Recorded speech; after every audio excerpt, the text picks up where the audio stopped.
Hi ಸ್ನೇಹಿತರೆ, ಎಲ್ರಿಗೂ ನಮಸ್ಕಾರ. ನಮ್ಮದು ಯೂಟ್ಯೂಬ್ ಚಾನಲ್ ಬಂದ್ಬಿಟ್ಟು ಕಾಮನ್ ಮ್ಯಾನ್ ಅಂತ. ಇಲ್ಲಿ ನಮ್ಮ ಚಾನಲ್ ಏನು ಮಾಡುತ್ತೆ ಅಂತಂದರೆ, ಎಲ್ಲರೂ ಸೆಲೆಬ್ರಿಟಿಗಳು, ಪೊಲಿಟಿಕಲ್ಲು, ದೊಡ್ಡ ದೊಡ್ಡ ಸಾಧನೆ ಮಾಡಿರೋರು ಅವ್ರ ಬಗ್ಗೆನೇ ಮಾತಾಡ್ತಾರೆ.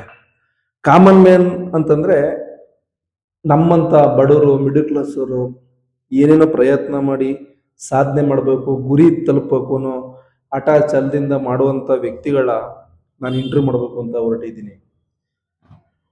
ನನ್ನ ಒಂದು ಗುರಿ ಏನಂತಂದ್ರೆ,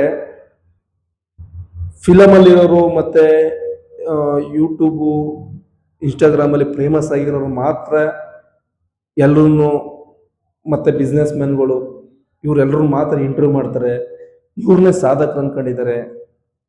ನನ್ನ ಪ್ರಕಾರ ಎಲೆ ಮರೆಕಾಯಿನಂಗೆ ಬದುಕ್ತಿರೋ ಪ್ರತಿಯೊಬ್ಬ ವ್ಯಕ್ತಿನೂ ಸಾಧಕರೇ. ಅದರಲ್ಲಿ ಏನೇನೋ ಒಳ್ಳೊಳ್ಳೆ ಕೆಲಸ ಮಾಡಿರ್ತಾರೆ, ಅವ್ರು ಯಾರು ಪಬ್ಲಿಕ್ಕಲ್ಲೇ ಬಂದಿರಲ್ಲ, ಪಬ್ಲಿಸಿಟಿನೇ ಇರಲ್ಲ. ಅವರ ನಾನು ಹೊರ ತೆಗಿಬೇಕು, ಮತ್ತೆ ಅವ್ರಿಗೊಂದು ಜನಗಳ ಸಪೋರ್ಟ್ ಬೇಕು, ಮತ್ತೆ ಹೊಸ ಹೊಸ ಐಡಿಯಾಗಳಿಗೆ ಹೊಸದಾಗಿ ಏನೇನೋ ಮಾಡಿ ಕೊಟ್ಟಿರೋರಿಗೆ ನನ್ನಿಂದ ಏನಾರು ಸಹಾಯ ಆಗತ್ತೆ ಅಂತ, ನನ್ನಿಂದ ಅಂತಲ್ಲ, ನನ್ನ ಕಡೆಯಿಂದ ಯಾರ್ಯಾರ ಮೀಟ್ ಮಾಡ್ಬೋದು, ಏನು ಎತ್ತ ಇದೆಲ್ಲನೂ, ಮತ್ತೆ ಪ್ರತಿಯೊಂದು ಇಂಚಿಂಚು ಮಾಹಿತಿಗಳನ್ನು, ಪ್ರತಿಯೊಬ್ಬರು ಕಷ್ಟಪಟ್ಟಿರೋದು ಪ್ರತಿಯೊಂದು ನಾನು ಮಾಹಿತಿಯನ್ನು ತಿಳ್ಸಕ್ಕೆ ಹೋಗ್ತಾ ಇದ್ದೀನಿ. ಮತ್ತು ಕಾಮನ್ ಮ್ಯಾನ್ಗಳು ಪ್ರಾಬ್ಲಮ್ ಏನು, ಕಾಮನ್ ಮ್ಯಾನ್ಗಳು ಎಷ್ಟು ಖುಷಿಯಾಗಿದ್ದಾರೆ, ಕಾಮನ್ ಮ್ಯಾನ್ಗಳು ಯಾಕೆ ಆರಕ್ಕೆ ಇರ್ತಲ್ಲ, ಮೂರಕ್ಕೆ ಇಳಿತಿಲ್ಲ, ಇದೆಲ್ಲನೂ ಡಿಸ್ಕಷನ್ ಮಾಡ್ತಾ ಹೊರಡ್ತಾ ಇದ್ದೀನಿ.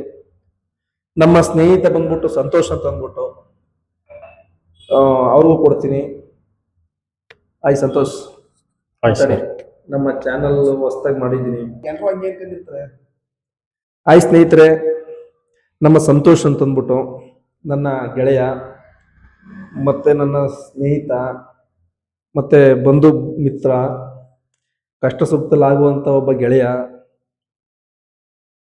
ದುಡ್ಡಿಲ್ಲ ಅಂತಂದ್ರೆ ಇಬ್ಬರದ್ದು ದುಡ್ಡಿರಲ್ಲ, ದುಡ್ಡಿದ್ರೆ ಇಬ್ಬರದ್ದು ದುಡ್ಡಿರುತ್ತೆ, ಆ ಥರ ನಮ್ದು. ಮತ್ತೆ ಸ್ನೇಹಿತರೆ, ಈಗ ನಾನು ಚಾನಲ್ ಮಾಡಕ್ಕೆ ಹೊರಟಿದ್ದೀನಿ.